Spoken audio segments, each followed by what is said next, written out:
যার বিচার সমাজ কিংবা আদালত করতে পারে না, তার বিচার সময় করে দেয়। আর সময় যখন বিচার করে তখন সাক্ষী প্রমাণের কোনো প্রয়োজন পড়ে না। আসসালামু আলাইকুম। কাছে এবং দূরে যে যেখান থেকে আমার ভিডিওটি দেখছেন, আশা করি সকলে ভালো আছেন।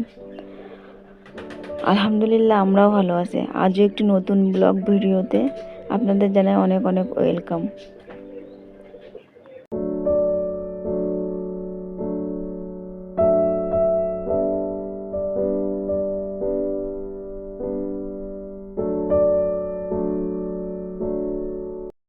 হারামের পথ সহজ এবং ঝলমলে, কিন্তু তার শেষটা কিন্তু অন্ধকার।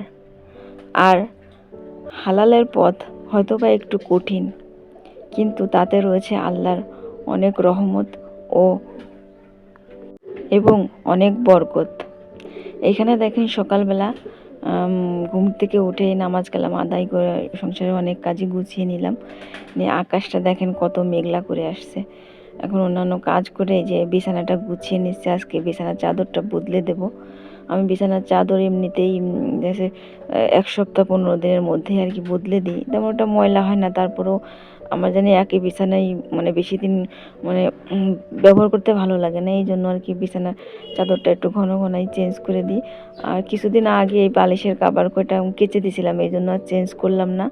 এখন এই বিছানার চাদরটাই চেঞ্জ করে দিলাম। আর এই কাঁথাটা আজ তো তেমন একটা রোদ্দুর নাই, কাঁথাটা কাল কাচবো। আর এখন যে বিছানার চাদর আর পর্দাগুলা ওইগুলা এখন কেচে দিব, যতটুকু আর কি বাতাসে শুকায়, আর বাকিটা হচ্ছে ফ্যানের বাতাসেই শুকাইতে হবে।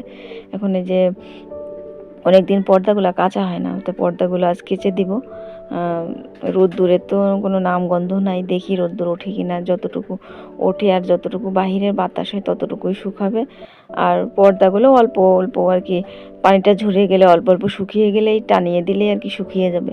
এদিকে ড্রেসিং টেবিলটাও পরিষ্কার করে নিচ্ছে। আসলে আমার বাসায় আসলে দেখানোর মতন আপনাদের যে দেখাবো তেমন কিছুই নাই। গরিব ঘরের সন্তান আমি, যাই হোক তারপর আল্লাহর কাছে লাখো শুক্রিয়া করি যতটুকু আল্লাহ দিছে। যে পরিস্থিতিতে আছি আসলে অনেক ভালো আছি, হয়তো বা অন্যদের তুলনায়। অন্যদের তো একটু মাথা গোঁজার ঠাঁইও নাই, সেই তুলনায় তো আমাদের মাথা গোঁজার ঠাঁইটা তো আছে। আজ না হোক কাল হয়তো বা আল্লাহ যদি রিজিকে লেখে তাহলে সব কিছুই হবে। এখানে দেখেন আমি বিছানার চাদরটা ভিজিয়ে দিচ্ছি।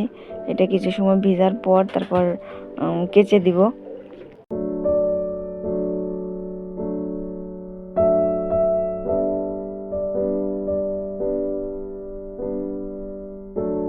ঘরটা গুছিয়ে নিয়ে এখন একটু মুছে দিলাম ঘরটার, জানালাটাও একটু পরিষ্কার করে দিব।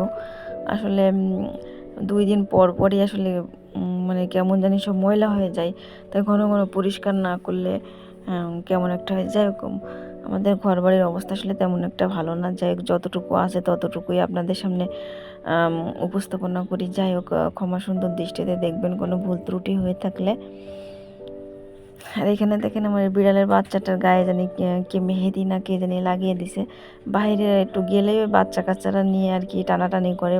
বিড়ালের বাচ্চা দুটা, এই বাচ্চা দুটারে ওকে ফেলে দিয়ে গেছিলো। আর একটু বেশ ছোটো থাকতে সেই আমি ওইখান থেকে নিয়ে এসে আমাদের বাসায় থাকে, আমাদের বাসায় খায়। আর এদিকে দেখেন আমার ঘর বাড়ি গোছানো হয়ে গেছে। আর আমার ময়না এসে এখন ও এই খাটের উপরে এভাবেই ঝুলে থাকে। ওকে তো উঠবে না, এমনি ওইভাবেই ঝুলে থাকতে সে অনেক পছন্দ করে, তাই ওইভাবেই এখন ঝুলে থাকবে। অনেক সময় ঘন্টার পরে ঘন্টা সেভাবে ঝুলেই থাকে।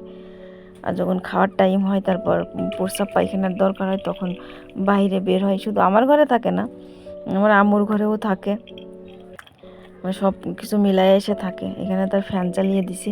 সে আবার মনে করেন গরম লাগলে সে আবার সহ্য করতে পারে না। ছোটোবেলা থেকে আসলে অনেক শৌখিনভাবে বড় হয়েছে, তো এই জন্য আসলে অন্যান্য 5টা ছাগলের থেকে আসলে অনেক শৌখিনভাবে আর কি বড় হয়েছে ও।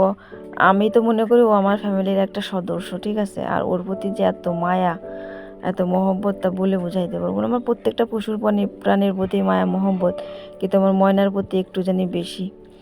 এখানে সকালবেলা নাস্তার জন্য একটু রুটি বানিয়ে নিচ্ছি। আসলে সকালবেলা গ্যাসেই আর কি রুটিটা বানাই, আর কি কাঠের চুলায় যায় না। তা গ্যাসের চুলা যেই রুমে, সেই রুমে আর কি অনেক গরম, তাই আমার এই রুমে এখানে নিচে বসেই আর কি রুটি কটা বেলে নিচ্ছি, নিয়ে তারপরে সেঁকে নিব।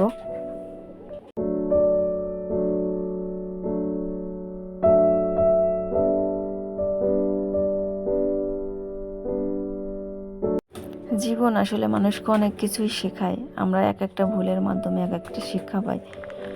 তবে সময়ে যদি সব কিছু না পাওয়া যায় সেটার আসলে মজা বোঝা যায় না। এখন মনে করেন যেটা আমার ভালো লাগতেছে সেটা তো ১০ বছর পরে নাও ভালো লাগতে পারে, তাই না? এখন যে শৌখিনতা আছে সেটা তো ৫ বছর পরে নাও থাকতে পারে। এমনই আরকি। সময়ের জিনিস যদি সময়ে না পাওয়া যায়, এখন দেখা যাচ্ছে একটা সুন্দর সংসার, একটা বাড়ি যেখানে মনে করেন খোলামেলা পরিবেশ হবে, নিজের ইচ্ছে মতো মনে করেন সব কিছু করতে পারবো। প্রত্যেকটা মেয়েরই এটা ইচ্ছা, যাই হোক।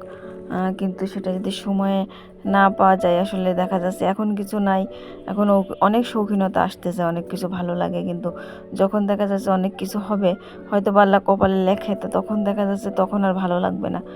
বয়সের সাথে সাথে পরিবেশ পরিস্থিতি, মানুষের মন কিন্তু বদলে যায়, এটাই স্বাভাবিক।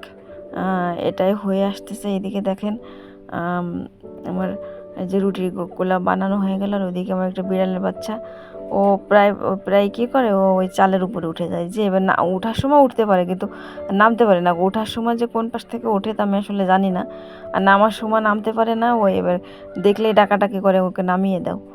তাই আর কি নামিয়ে দিলাম। এখন রুটি কয়টা সেঁকে এখন মুরগিগুলাকে খেতে দিব। জানি না এই পর্যন্ত আমার ভিডিও শুরু থেকে কারা কারা আছেন। আশা করি ভিডিও শুরু থেকে একটা লাইক দিয়ে আমার সাথেই থাকবেন। আসলে ভিডিওতে ভিউ না হলে আসলে ভিডিও বানাইতে একটুও ভালো লাগে না।